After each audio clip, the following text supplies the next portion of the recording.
you can tell lead to violence. And a lot of them have been targeted at my family. So we have asked for security from both the Prime Minister through the RCMP and from the House of Commons. And we received that security from both of those sources. So we're very blessed to have that. Everyone has an opinion about Canadian federal politics. Oh, yeah. Pierre Poilievre comments on Trump's attempted assassination and security in Canada. Thanks for being along. Joining me is the leader of the opposition federally, the leader of the Conservatives, Pierre Poilievre. Good morning. Thanks for being here. There you are. Here we are. Okay. I never met a mic I didn't like. Yeah, well, we needed proof of life there. As long as it turns on. Have you ever met a politician who didn't like a mic was turned on? Come to think of it. All right. This is a serious question. Over the weekend, the attempted assassination of Donald Trump. You are a controversial person when you step up to those microphones and cameras and notepads. Do you ever worry about something like this? I do worry about my family. We do receive a lot of, some of them are threats, some of them are implied threats, and some of them are vitriol that you can tell lead to violence. And a lot of them have been targeted at my family. So we have asked for security from both the Prime Minister through the RCMP and from the House of Commons. And we received that security from both of those sources. So we're very blessed to have that. Okay. Yeah, I could see where you'd worry about your family, but what about yourself? I mean, you've got to, at some point, coming in here is a safe way to talk to the public, going into a television studio, that sort of thing. But you're not going to be Prime Minister if you don't go out there and stand at rallies and out in public and talk to people. I was just talking with your friend Alex Pearson, sharing a story when I was out door knocking, and I met this lady. She's from Cuba. And mid-conversation, she suddenly, out of nowhere, burst into tears. And I said, "What's wrong?" And she said, "Nothing's wrong." I said, "Well, why are you crying?" She said, "I'm so happy." "What are you happy about?" She said, "People like, I come from a place where people like you never come to see people like me." She was poor, Cuban, and where she comes from, the politicians roll by in motorcades with bulletproof glass. And I'm sure they never experience any danger at all, but they don't talk to people either. Yeah. So here's the trade-off. We can have politicians who are behind 4 feet of glass, who roll by in motorcades, but never shake hands with a real human being.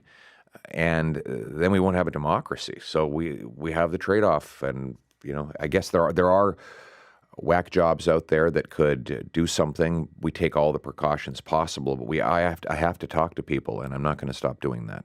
All right. Well, then let's talk about some of the issues. I know lately you have been pretty strong on what people call safe injection sites. In fact, I saw a video of you even taking on the term. This is what the radical NDP liberal left does. They invent language that says the opposite of what it means.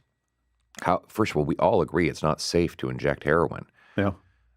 Second of all, we all know that these drug dens bring danger to people who are not even involved in them. We saw a beautiful mother in Toronto struck with a stray bullet that emanated from one of these sites. So they're not safe. They're very dangerous.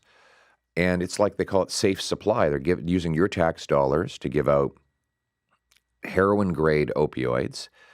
It's not safe. We now know for a fact it's being diverted to kids who previously weren't using any drugs at all. We know you can overdose and die on it, and we know that it's a gateway to harder fentanyl. So it's unsafe supply. They call it harm reduction. No, it's harm production.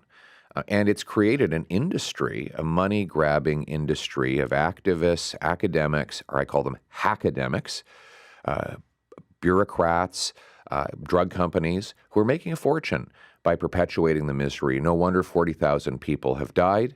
No wonder we have the worst overdose rate, the second worst overdose rate out of the 15 countries that the Commonwealth Fund investigated. And it's only getting worse. My common sense plan is to stop the drug dens, end the tax-funded distribution of narcotics, ban hard drugs, and put the resources into recovery and treatment to bring our loved ones home drug-free? Well, yeah, and you partly answered the obvious follow-up question is, and I'm with you. I think that we're perpetuating the problem as opposed to doing something about it. Drug addiction is a terrible thing for people to be caught up in. You want them to be able to achieve sobriety and live a good life. But how would you then, as Prime Minister, prosecute that? Because the healthcare aspect of it is more of a provincial responsibility. And there's three problems. There's that. It's phenomenally expensive for treatment, and you can't force people into it. A lot of good questions there.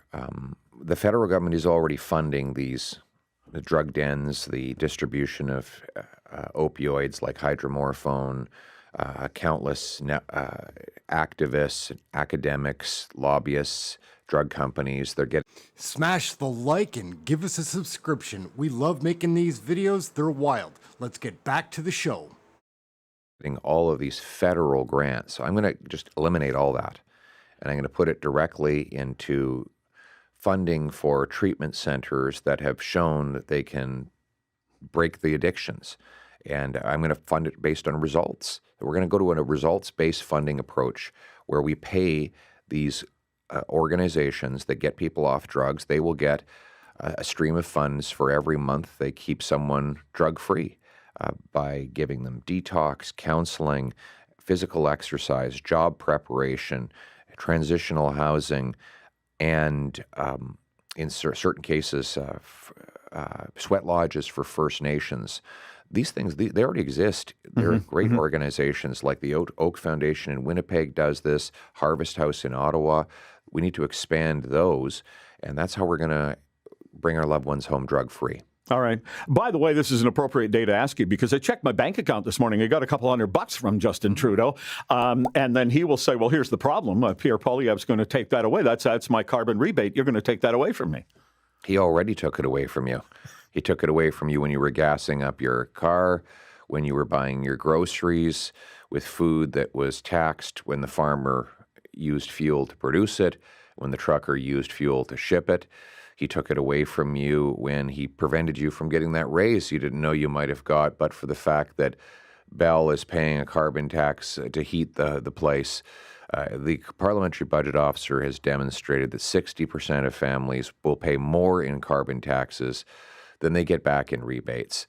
So it's a fraud, and Trudeau wants to quadruple this tax to 61 cents a litre. Can you imagine how many jobs we're going to lose when factories are paying more for this tax? How many truckers are going to lose their jobs? And then they're not going to eat at local restaurants, so waitresses are going to lose their jobs. This is a radical, wacko scheme, and I am the only one who will put an end to it. I will axe the tax to bring home lower prices. Well, you'll have no choice. People always say, politicians say what you want to hear. You've been so emphatic on that particular one that probably if you show up on a Wednesday, that thing better be gone by Thursday. It's going to be fast. I will axe the tax. Lightning speed. Something that has just been in the news recently is, and this has gone through not just Liberal but Conservative governments as well in Canada, where we're accused as a nation of not pulling our weight on defense, not coming up with the 2% of our GDP for defense spending. Is that a reasonable number, and would you change that? I want to start by talking about how I'm going to run the government. One, I'm not going to judge my success on a policy based on how expensive I can be on that policy. I don't care how worthy the objective is, whether it's curing cancer or rebuilding the military. We shouldn't judge our success based on how big the budget is. We should judge it based on what we do with the money, what we achieve with the money. So, for example, we had probably the biggest pound-for-pound contribution to destroying the Taliban terrorists after they attacked the Twin Towers on 9/11. But we didn't hit 2% at the time. How did we have such a great contribution? We spent our money wisely. When we bought heavy aircraft and helicopters, we bought it off the shelf, the lowest price, always on time, on budget. So our troops got the best equipment at the best price. Now, Trudeau, for example, canceled F-35s and then changed his mind 7 years later and bought them. Well, that cost us billions of dollars. Well, that contributed towards our 2%. So if he just botched it another 10 times and blew, another $40 billion, he could hit the 2%. It would do absolutely nothing for anybody's security. All this to say, we shouldn't judge the success of our military by how much money we push out, but rather by what we do with it. There will be more funding for the military when I'm Prime Minister. I'm going to cut foreign aid to dictators, terrorists, and multinational bureaucracies. I'm going to end the botched procurements. I'm going to cut back office bureaucracy. I'm going to put all of that into the front lines.